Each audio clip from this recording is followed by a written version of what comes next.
Tere õhtust! Eelmise saate peateemadeks olid hinge taassünd ja karma. Nende teemade ekraanile toomine põhjustas päris elava kirjavahetuse. Televaataja Kalju saatis meile koguni foto, millele on jäädvustatud ühe tema lähedase inimese kehast väljunud hing ehk astraalkeha. Jätkame ülevaadet riigipeade UFO-vaatlustest. Georgi kosmoseuudis.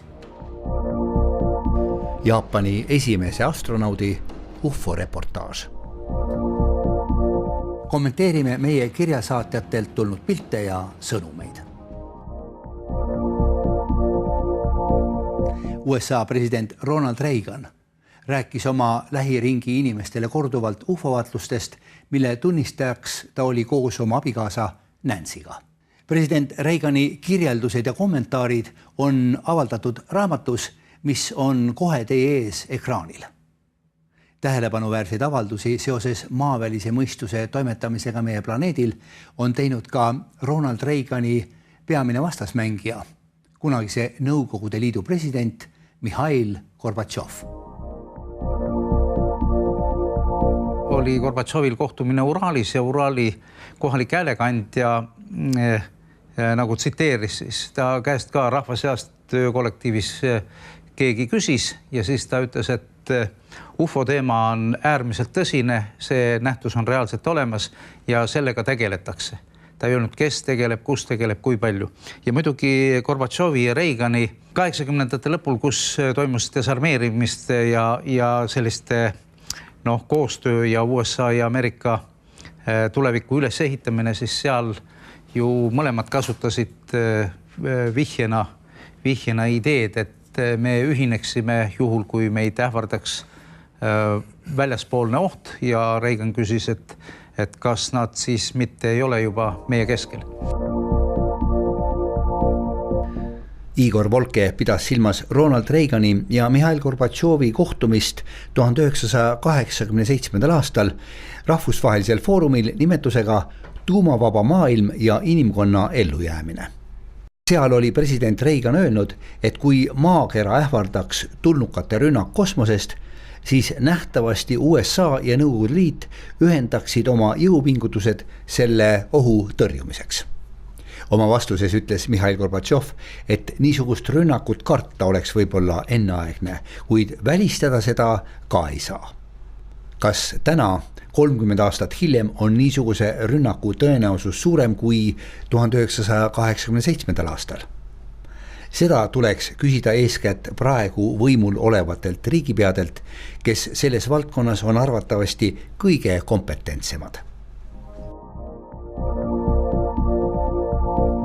Et läheme siis tagasi ja on eest leida veel peale teist maailmasõda niisugused tegelased nagu Truman ja Eisenhower, kes käivitasid Aquarius-projektid, sealt edasi erikomisjonid nimetusega Majestic 12 ja nii edasi ja nii edasi. Et selle materjaliga tõenäoliselt puutume ka tulevikus kokku. Aga veel siis nii-öelda selle maailma suurkujude hulka siis Jossif Stalin, kellele ju Roswelli intsident oli aasta 47, talle toodi ju värsked materjalid, sest Nõukogude luure oli ju Los Alamoses, mis oli 600 kilomeetrit Roswellist eemal ja sealt tulid värsked materjalid. Stalin kutsus vastavalt välja siis ka muidugi peakonstruktor Koroljovi ja Koroljov pidi mitu ööpäeva, ta oma memoaarides on kirjutanud, et ta töötas 3-4 ööpäeva nende materjalide kallal ja andis siis riigijuhile ettekujutuse asjade tõsidusest ja võimalusest, et sakslased või ameeriklased on väga kaugele selle teemaga jõudnud.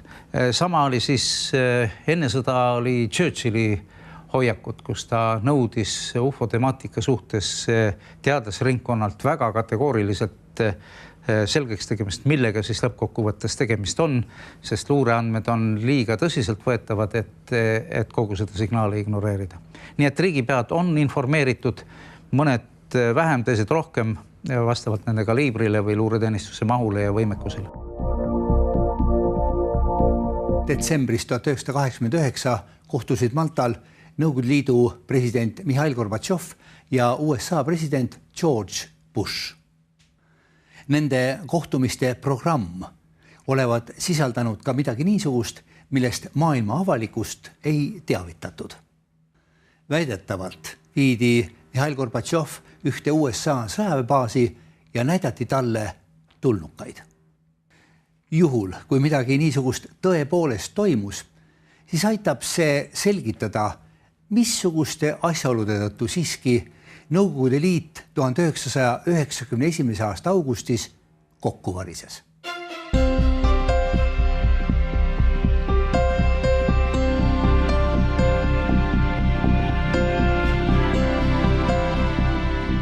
Olin ise 2 aastat Eesti delegatsiooni liige Nõukogude Liidu rahvasaadikute kongressil. Kremli kongresside palees toimunud istungite ajal mõtlesin palju kordi. Kuidas on siiski võimalik, et eestlastel ja teistel Balti saadikutel lubatakse siin rääkida okupatsiooni lõpetamisest ja iseseisva riigi taastamisest? Kõigest mõni aasta varem võis saada kriminaalasja kaela igaüks, kellel oli kodus sinimust-valge lipp või seda kusagil lehvitas. Kremli kongresside palee istungite saalis viibides tunnetasin korduvalt, et peab toimima mingisugune nähtamatu, vääramatu jõud, mis sunnib Kremli valitsejaid seda kõike taluma. Võib-olla toimis vääramatu, nähtamatu jõuna just see, mida Gorbatšov sõjaväebaasis nägi ja mida ta koostöös tulnukatega teada sai. Meie käsutuses on üks väga huvitav dokument selle visiidi ajast, kui Gorbatšov käis Jaapanis siis 1991. aasta algul ja tähelepanuväärne on see, et üsna pikk artikkel ilmus ajakirjas Novaja Vremja, mis oli tollal niisugune Nõukogude Liidu välispoliitika põhiseisukohti tutvustav ajakiri, ilmus kord kuus ja seal esinesid ajakirjanikud, kes olid igatepidi läbi kontrollitud ja olid igal juhul õiged mehed. Ja ühes niisuguses artiklis ajakirjas Novaja Vremja pühendatakse väga palju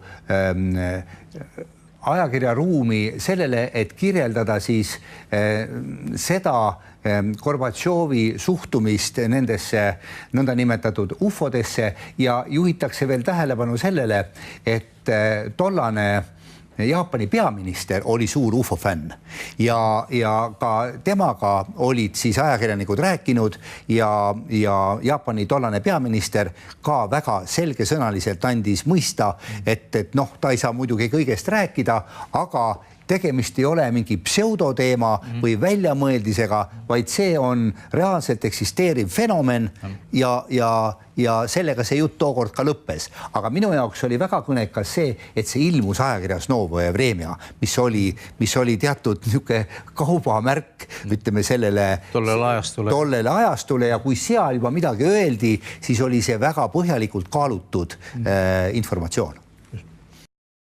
Üheks väga huvitavaks lõiguks selles artiklis on kõik see, mis puudutab Jaapani esimest astronauti Toyohiro Akiyamat.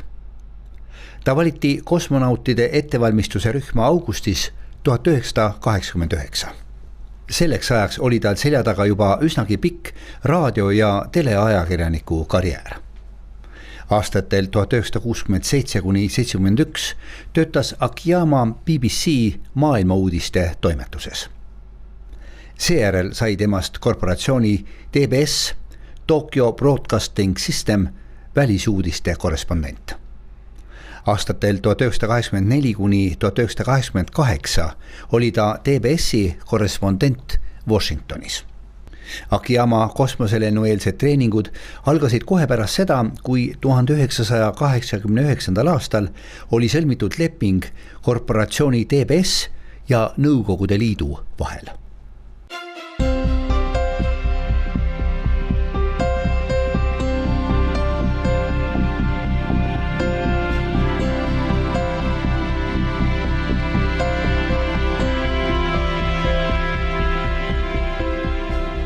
Toyohiro viibis kosmoses ühtekokku 7 päeva, 21 tundi ja 54 minutit.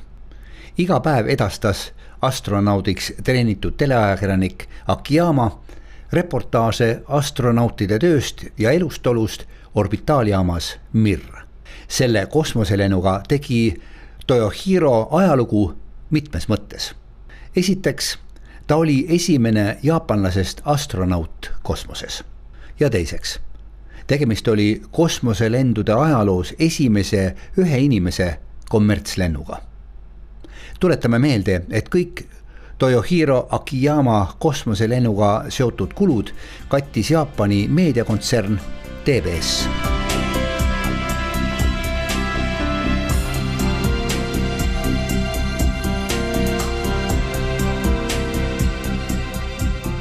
Ja nüüd üks väga huvitav detail seoses Akiyama reportaažidega kosmosest. Pärast teleajakirjaniku kosmosemissiooni hakkasid liikuma jutud, et jaapanlasest astronaut nägi orbitaaljaamas viibides oma silmaga ufot. Ajakirja Novoje Vremja Tokyo korrespondent Vladimir Ovsjannikov kirjutab ajakirja 1991. aasta aprillinumbris. Olen oma silmaga näinud videosalvestust Akiyama reportaažist orbitaaljaamast Mir. Tõepoolest, aeg-ajalt ilmus ekraanile ja kadus sealt miski, mis suure kiirusega muutis oma liikumise suunda helesinise maakera taustal.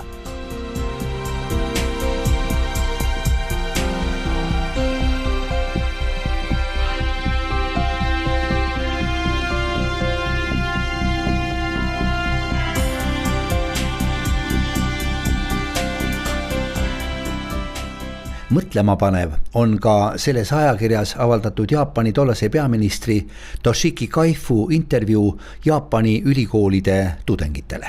Novembris 1989 toimunud kohtumise ajal ütles Jaapani peaminister, et talle meeldib mõte või oletus, et ufod on saadikud teistelt planeetidelt.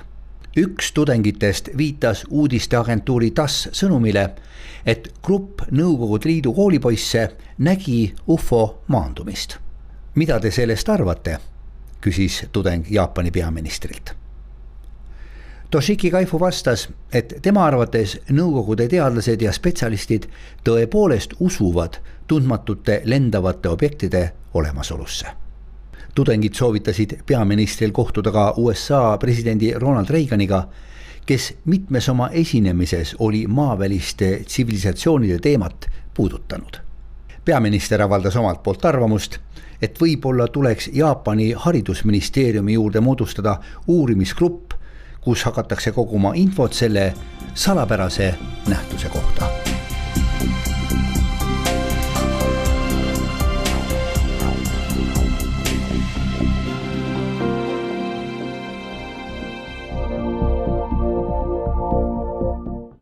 Tänaseks on kosmosesse lennutatud mitukümmend jaapanlast. Esimene Jaapani päritolu astronaut ameeriklaste Space Shuttle meeskonnas oli Mamoru Mohri. Järgnevatel aastatel lennutati Space Shuttle'i meeskondades maailmaruumi veel 7 jaapanlast. Rahvusvahelise kosmosejaamaga ühinesid Jaapani astronaudid aastatel 2013 ja 2014.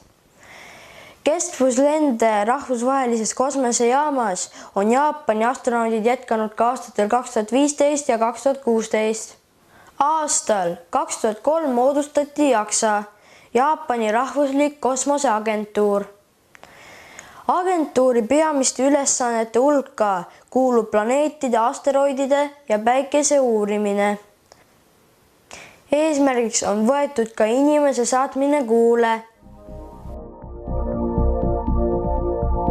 Pärast eelmist saadet kohtusid mehega, kes aastal 1987 elas Haljalas Lääne-Virumaal. Ta kirjeldas üsna huvitavat juhtumit, mida ta nägi siis aastal 1987 Haljala aleviku keskosas ja näha oli tol hetkel üleval kusagil pea kohal tugevasti helendav kera, mingisugune tundmatu lendav objekt, millest aeg-ajalt väljusid tugevad valguskiired, just nagu keegi oleks prožektoritega valgustanud Haljalas tollal asunud õlletehase erinevaid tootmishooneid. See vaatus oli väga selge selles mõttes, et inimesed tundsid ära niisugused valguskiired, mida õhtu või öö tundidel on ikka nähtud, kui prožektor midagi valgustab. Palusin seda juhtumit täna siia stuudiosse kommenteerima Igor Volke, tere tulemast. Kas see lugu on sulle millegi poolest tuttav? Kas selle sündmuse toimumine on sulle teada? Ja, et see on tuttav lugu, üks omalaadseid tervest sarjast. Et see põhjarannik, et tuletan meelde, et Haljala jääb ju hästi lähedale riigipiirile, tollasel perioodil Nõukogude Liidu riigipiirile. Siis seal lähedal on kuulsad Hara ja Võsu ja Käsmu ja niisugused militaar peidetud tsoonid, sõjaväetehas, hõljukite katse polügoon Hara lahes. Ja see piirkond on andnud siis pikkade aastate jooksul tol ajal hästi intensiivselt just niisuguste erinevat tüüpi objektide vaatluse, nende hulgas siis sellised kerad, mis lasevad välja kiiri, et selle kohta võiks öelda, et see on nagu osaliselt tundmatu, et tegu on sellise seiremooduliga, mis sooritab siis meie paikkonnas teatud objektid. Mis mõttes osaliselt tundmatu?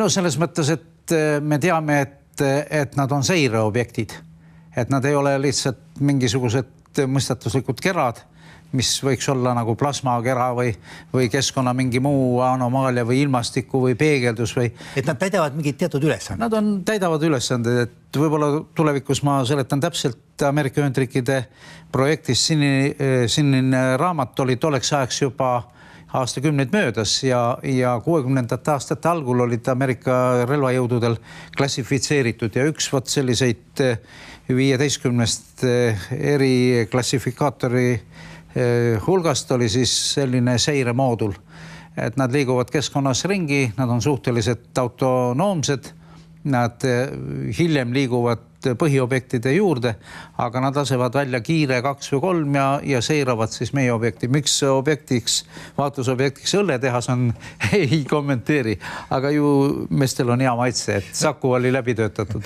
Seal olid niisugused metallist tornid või sellised mahutid, mis millegipärast ilmselt pakkusid neile huvi. Nojah, mõtlen, et kui te kõrgelt vaatate, et siis sõjatehase juures, siis igasuguste eksperimentaalsete aluste juures, estakaatide juures on palju tehnitsisme, et niisugust moodulid liiguvad ja vaatavad neid. Aga ma tuletan meelde, just aasta peale seda käisime sügisel Haljalas ja intervjueerisime kohalikke elanikke, kellel oli siis nagu kompleksvaatlus juba suuremast mahukamast süsteemist, et seal oli roheline silindrikujuline objekt, siis valge selline seiremoodul, siis nende omavaheline selline interaktsioon või niisugused valguskanalid ja siis nad saatsid välja sellise spetsiifilise kiire, mille kokkupuude siis maapinnaga tekitas sellise 10 meetrit läbimõõt valge kupli ja seal kupli sees võis siis näha igasugust imelikke tegevusi.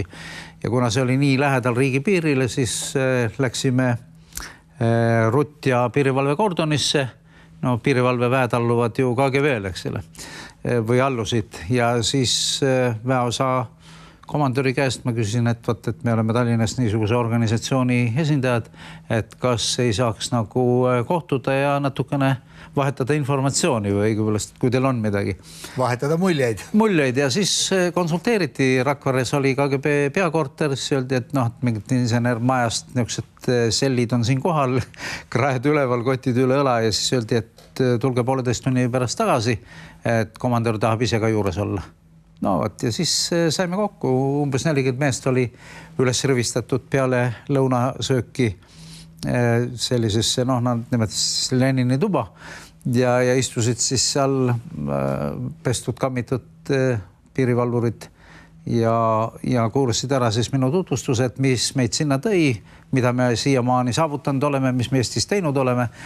Ja üllatus oli see, et me ilmselt võitsime mingil määral nende usalduse ja meile avati siis peale seda teenistusžurnaalid, sest et noh, et teenistus kantakse sisse tundide kaupa ja täpsusega. Ja mis on toimunud, mida on nähtud? Mis on toimunud? No vaat, ja siis seal oli selliseid seiremooduleid, eks ole, et meetrise läbimõõduga piimvalge kera siis haljale taga metsas öisel ajal, et ülevalt piirivalvetornist paari kilomeetri kauguselt oli näha valgus metsas, teatati, saadeti pilgond vaatama ja siis metsalagendikul oli selline kera, mis tegi psüühikale väga häirivat, ebameeldivat häält, nii et kutsuti kohe abijõude, 10 mehega piirati siis see objekt ümber ja siis üritati teda nagu püssikabadega või nagu tõugata. Objekt oli siis maapinna? Objekt oli maapinna kohal umbes meeter 20 ja sellise nagu õhkpadja peal, et eemalt siis tõugates, siis see objekt nagu kergelt kõikus,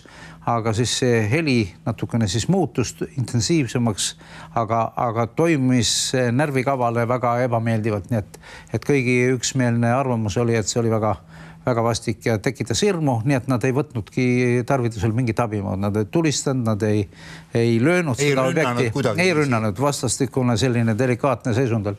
Et seda vaadati 1,5 tundi ja peale seda, kui nad eemaldusid, siis see objekt väga suure kiirusega momentaalselt kadus. Aga see oli üks osa, neid episoode oli rohkem. Aga see on ju väga tõsiselt võetav informatsioon, no, ja mis tollase piirivalvevägede poolt kirja pandi. See läks ju KGB-sse ja peakorterisse ja sõjaväeringkonda ja see oli üldse, noh, ma räägin, et see oli üks seireobjektidest selline, et tal ei olnud mingisuguseid muid täiendavaid tunnuseid juures. Aga kas see võis olla ka siis, ütleme, mingisuguse tolle aja maakeral toimetava superriigi mingi uus sõjatehniline lahendus või oli see siiski midagi maavälist? No kuna mul oli hiljem võimalus kohtuda siis sõjaväeringkonna, mis seal loode piirkonna, eks ole, kõrgemate ohvitseridega, kes olid ise mures või kelle kätte koondus üks osa niisugust informatsiooni, siis neile oli selgelt teada, et see ei ole ei Nõukogude ega ka Ameerika Ühendriikide oma, sest luureorganid vahetasid või noh, mis vahetasid, vahetub see informatsioon ja teatakse, et millega on naaber mures ja millega oleks ise mures.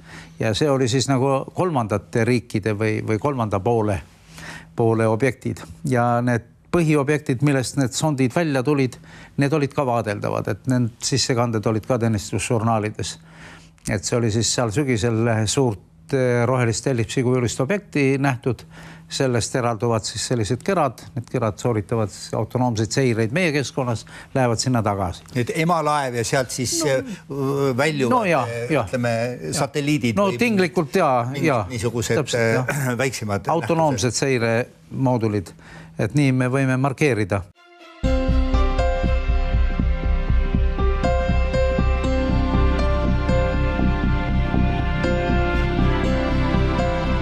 Tuleme nüüd tagasi tänasesse päeva. Ühes meie varasemas saates esines klaasikunstnik Eesti Kunstiakadeemia õppejõud Peeter Rudas, kes tutvustas erakordselt huvitavat uhuvaatlust Saaremaal. Mõni nädal tagasi saatis ta seeria fotosid, mis tehtud taas Saaremaal, seekord augustis 2016.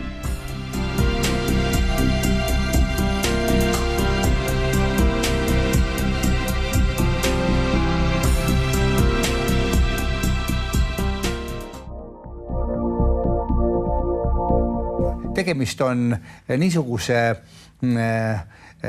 maailmaga, mis avab ennast üha rohkem ja millega seoses on inimesi, kes objekte pildistavad järjest rohkem.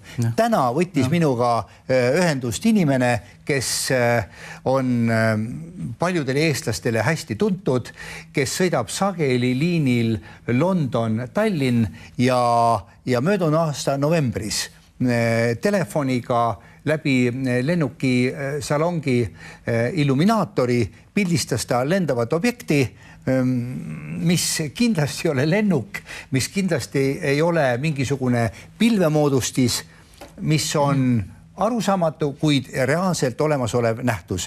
Võib-olla mingis järgmises saates me seda teile ka tutvustame.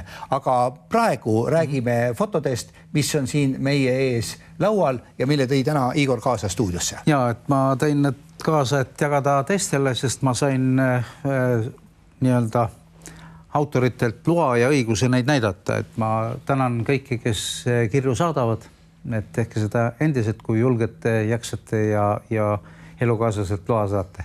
Missuguses järjekorras näitame neid? Ei, näitame niiviisi, et ütleme selliseid, kuidas sa rääkisid, lennuki aknast pildistatuid, et analoogseid objekte ma olen, et nad meenutavad sageli, lennukid saadavad sellised objektid, eks ole. Et need on plasmamoodustised, nende kaugused, kiirused varieeruvad ja sageli võib eeldada või arvata, et nende plasmakerade keskel on siis objektid ise. Et nad võivad olla siis metallilised kerajad või veel midagi, oleneb, mis mastaapidega tegemist on. Siis kaugvaatlustest on sarnased suguluses objektid, mis on siit põhjarannikult ka, et mitte Haljalast kaugel. Et taevas pildistatud sellised objektid, nad on liikuvad, nad tõusevad, püsivad ja et see ei ole Hiina ega Jaapani latern mitte. No võt, siis siin on saatnud inimene, ma tänan või tervitan Meelist ja Matit, ühte siis Võrumaalt ja teist Paikuselt, sest Pärnu kant toodab ikka endiselt huvitavaid vaatlusi. Kas seda peaks niipidi näitama? Ja ta on taevas liikuv objekt küllaltki suure nurgamõõtmetega ja liikus keskmiselt suure kiirusega, peatus, liikus edasi ja jättis nagu vaatlejale bumerangi mulje. Et ta jälle läheb sellesse lääne nii-öelda kolmnurkade ja bumerangide kategooriasse, et ka Eesti õhuruumis. Kas need fotod on hiljuti tehtud? Üks on, see on 3 kuud tagasi ja teine on siin, mitte isegi viimase kuu aja jooksul. No väga hiljuti. Nad on, nad võtavad aega enne, kui toimub kirjavahetus, siis natukene vaadata, analüüsida, et ta ei oleks seal mingi putukas või optiline defekt ja vot see on Stamulajärve kohal, et see objekt on, et tal on näha peal kerge selline kooniline osa, all on tumedam osa, mis näitab, et ta on päikese poolt varjatud ja tonaalsuselt on siis järvega sama karva. Kas see on sama objekt, teine versioon? Ja koloriidis. Näitame seda ka. Et sellised vaatlused on väikeste videoepisoodidena, fotodena, inimesed praegusel ajal omavad tehnilisi vahendeid ja see on väga tänavuväärt ja teist küljest ei maksa ka oodata või loota, et ega kui on ikka hea kirjeldus, nagu seal piirivalve žurnaalis või inimesel on vaatluskirjeldus pluss foto, väga harvadel juhtudel ka radarvaatlus, siis on nagu briljantne, aga me ei saa tellida. Me sõltume sellest, mida keskkond meile pakub. Lugupeetud televaatajad, enne kui me tänase saate lõpetame, on mul hea meel teatada, et oleme otsustanud sellise tassiga, millele on jäädvustatud meie saatesarja logo ja autogrammid, premeerida ühte meie kirjasaatjat. Tahame saata selle kruusi Kaljule, kes läkitas meile foto, millel on näha ühe tema lähedase inimese kehast väljunud hing ehk astraalkeha. Televaataja Kalju, palun andke teada oma postiaadress, kuhu võiksime selle kruusi teele saata. Tänan teid kõiki vaatamast ja kuulamast ja kui kõik läheb hästi, siis kohtume juba 2 nädala pärast. Seniks kõike head.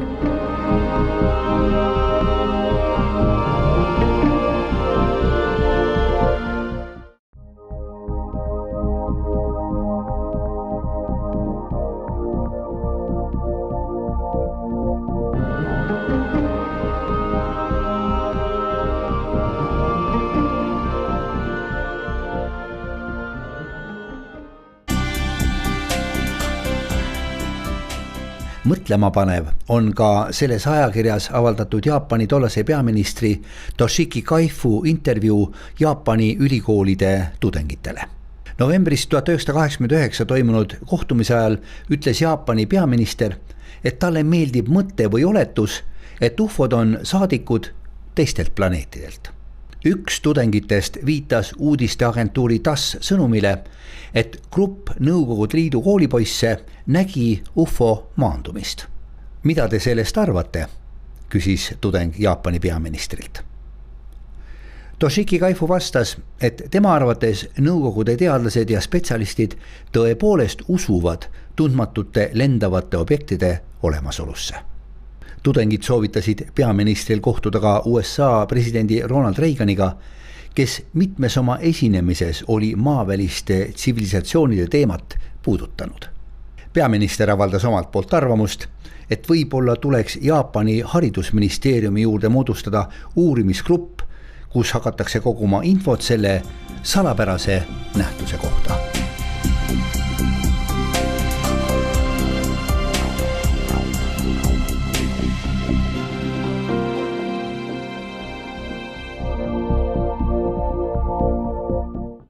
Tänaseks on kosmosesse lennutatud mitukümmend jaapanlast. Esimene Jaapani päritolu astronaut ameeriklaste Space Shuttle meeskonnas oli Mamoru Mohri. Järgnevatel aastatel lennutati Space Shuttle'i meeskondades maailmaruumi veel 7 jaapanlast. Rahvusvahelise kosmosejaamaga ühinesid Jaapani astronaudid aastatel 2013 ja 2014. Kestvuslende rahvusvahelises kosmosejaamas on Jaapani astronaudid jätkanud ka aastatel 2015 ja 2016. Aastal 2003 moodustati JAXA, Jaapani rahvuslik kosmoseagentuur. Agentuuri peamiste ülesannete hulka kuulub planeetide, asteroidide ja päikese uurimine. Eesmärgiks on võetud ka inimese saatmine Kuule. Pärast eelmist saadet kohtusin mehega, kes aastal 1987 elas Haljalas Lääne-Virumaal. Ta kirjeldas üsna huvitavat juhtumit, mida ta nägi siis aastal 1987 Haljala aleviku keskosas ja näha oli tol hetkel üleval kusagil pea kohal tugevasti helendav kera, mingisugune tundmatu ümber ja siis üritati teda nagu püssikabadega või nagu tõugata. Objekt oli siis maapinna? Objekt oli maapinna kohal umbes meeter 20 ja sellise nagu õhkpadja peal, et eemalt siis tõugates, siis see objekt nagu kergelt kõikus, aga siis see heli natukene siis muutus intensiivsemaks, aga toimis närvikavale väga ebameeldivalt, nii et kõigi üksmeelne arvamus oli, et see oli väga vastik ja tekitas hirmu, nii et nad ei võtnudki tarvitusel mingit abimaad, nad ei tulistanud, nad ei löönud seda objekti, ei rünnanud, vastastikune selline delikaatne seisund oli. Et seda vaadati 1,5 tundi ja peale seda, kui nad eemaldusid, siis see objekt väga suure kiirusega momentaalselt kadus.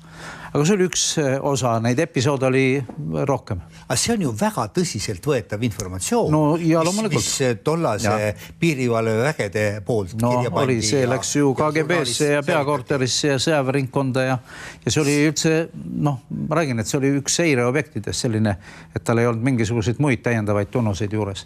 Aga kas see võis olla ka siis mingisuguse tolle aja maakeral toimetava superriigi mingi uus sõjatehniline lahendus või oli see siiski midagi maavälist?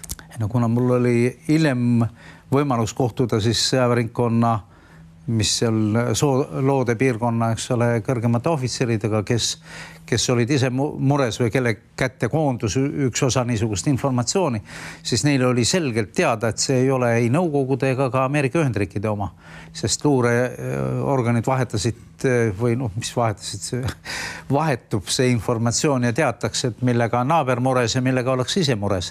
Ja see oli siis nagu kolmandate riikide või kolmanda poole objektid ja need põhiobjektid, millest need sondid välja tulid, need olid ka vaadeldavad, et need sissekanded olid ka teenistusjournaalides.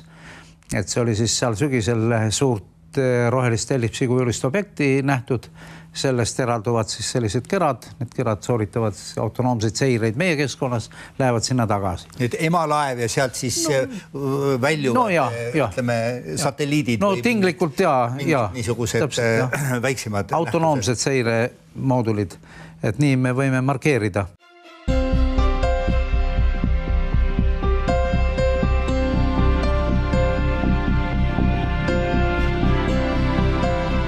Tuleme nüüd tagasi tänasesse päeva. Ühes meie varasemas saates esines klaasikunstnik Eesti Kunstiakadeemia õppejõud Peeter Rudas, kes tutvustas erakordselt huvitavat uhuvaatlust Saaremaal. Mõni nädal tagasi saatis ta seeria fotosid, mis tehtud taas Saaremaal, seekord augustis 2016. Või luureteenistuse mahule ja võimekusele. Detsembris 1989 kohtusid Maltal Nõukogude Liidu president Mihhail Gorbatšov ja USA president George Bush. Nende kohtumiste programm olevat sisaldanud ka midagi niisugust, millest maailma avalikust ei teavitatud. Väidetavalt viidi Mihhail Gorbatšov ühte USA sõjaväebaasi ja näidati talle tulnukaid. Juhul, kui midagi niisugust tõepoolest toimus, siis aitab see selgitada, missuguste asjaolude tõttu siiski Nõukogude Liit 1991. aasta augustis kokku varises.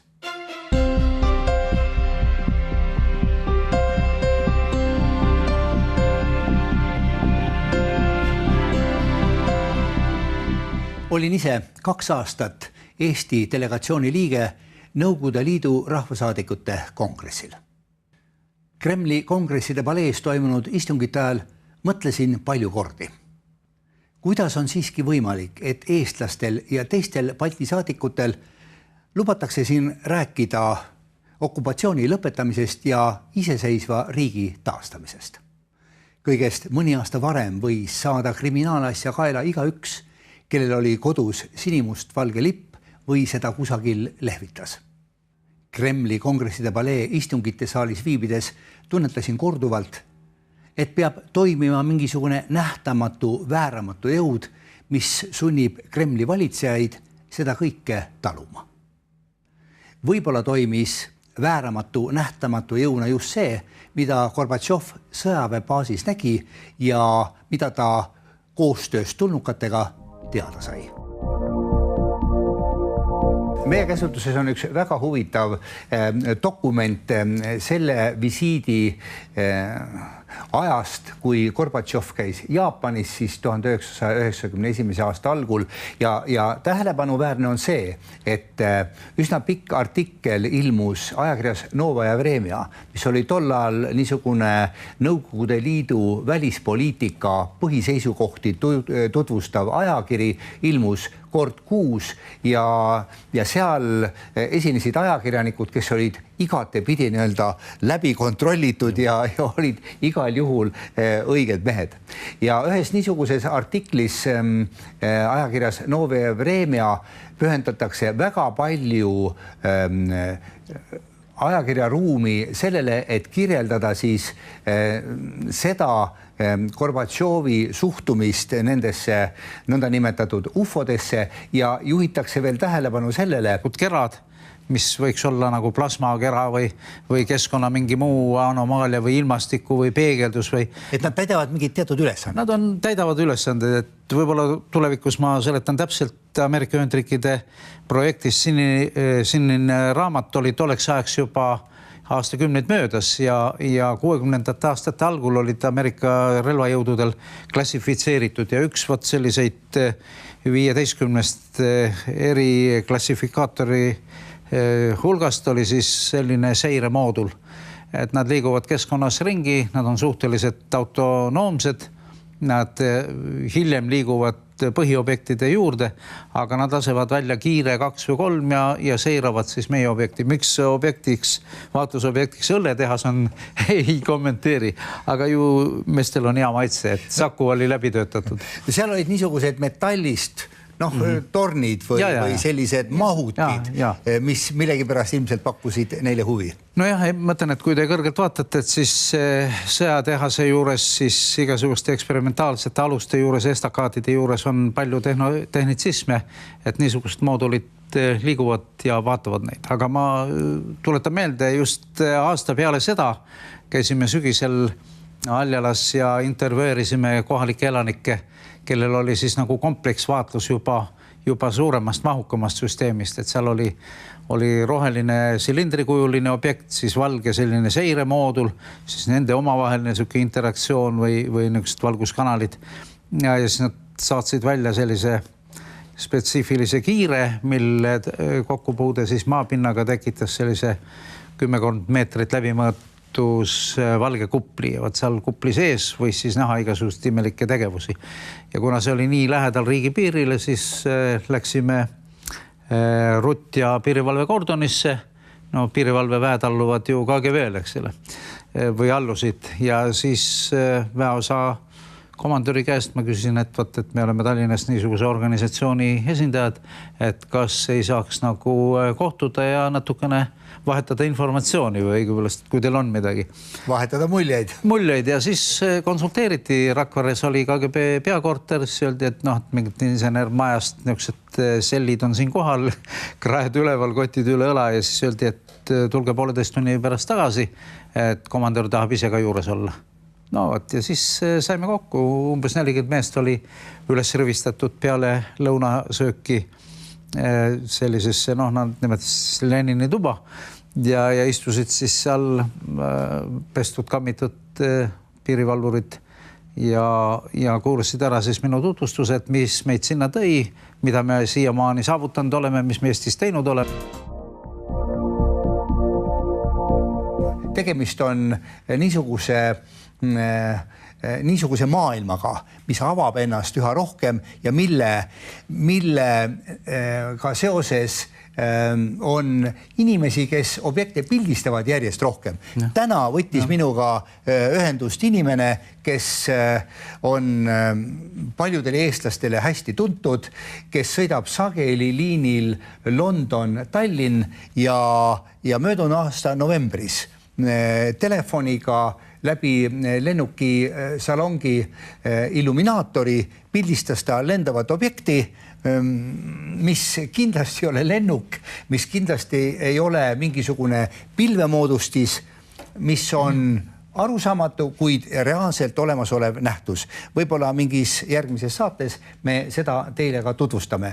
Aga praegu räägime fotodest, mis on siin meie ees laual ja mille tõi täna Igor kaasa stuudiosse. Ja, et ma tõin need kaasa, et jagada teistele, sest ma sain nii-öelda autoritelt loa ja õiguse neid näidata. Et ma tänan kõiki, kes kirju saadavad, et tehke seda endiselt, kui julgete, jaksate ja elukaaslaselt loa saate. Missuguses järjekorras näitame neid? Ei, näitame niiviisi, et ütleme selliseid, kuidas sa rääkisid, lennukiaknast pildistatuid, et analoogseid objekte, et nad meenutavad sageli, lennukid saadavad sellised objektid, eks ole. Et need on plasmamoodustised, nende kaugused, kiirused varieeruvad ja sageli võib eeldada või arvata, et nende plasma kerade keskel on siis objektid ise. Et nad võivad olla siis metallilised kerajad või veel midagi, oleneb, mis mastaapidega tegemist on. Siis kaugvaatlustest on sarnased suguluses objektid, mis on siit põhjarannikult ka, et mitte Haljalast kaugel. Et taevas pildistatud sellised objektid, nad on liikuvad, nad tõusevad, püsivad ja et see ei ole Hiina ega Jaapani latern mitte.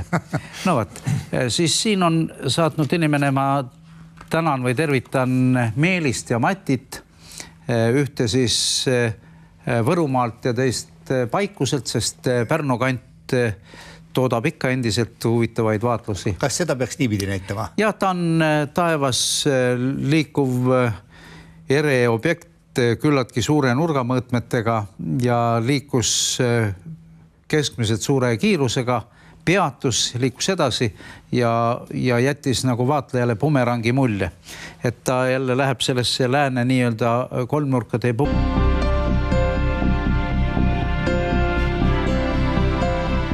Tuleme nüüd tagasi tänasesse päeva.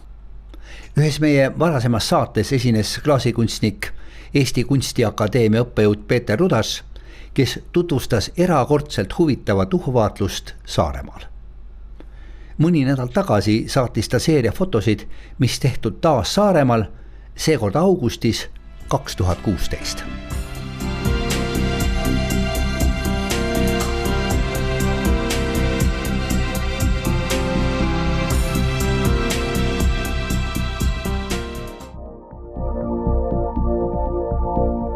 Tegemist on niisuguse maailmaga, mis avab ennast üha rohkem ja millega seoses on inimesi, kes objekte pildistavad järjest rohkem.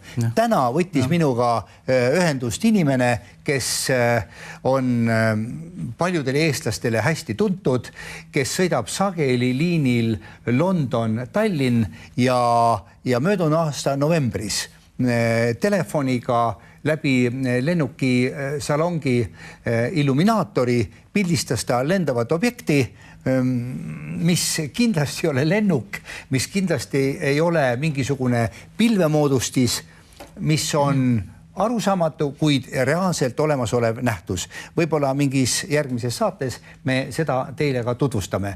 Aga praegu räägime fotodest, mis on siin meie ees laual ja mille tõi täna Igor kaasa stuudiosse. Ja, et ma tõin need kaasa, et jagada teistele, sest ma sain nii-öelda autoritelt loa ja õiguse neid näidata. Et ma tänan kõiki, kes kirju saadavad, et tehke seda endiselt, kui julgete, jaksate ja elukaaslaselt loa saate. Missuguses järjekorras näitame neid? Ei, näitame niiviisi, et ütleme selliseid, kuidas sa rääkisid, lennuki aknast pildistatuid, et analoogseid objekte, et nad meenutavad sageli, lennukid saadavad sellised objektid, eks ole. Et need on plasmamoodustised, nende kaugused, kiirused varieeruvad ja sageli võib eeldada või arvata, et nende plasma kerade keskel on siis objektid ise. Et nad võivad olla siis metallilised kerajad või veel midagi, oleneb, mis mastaapidega tegemist on. Siis kaugvaatlustest on sarnased suguluses objektid, mis on siit põhjarannikult ka, et mitte Haljalast kaugel.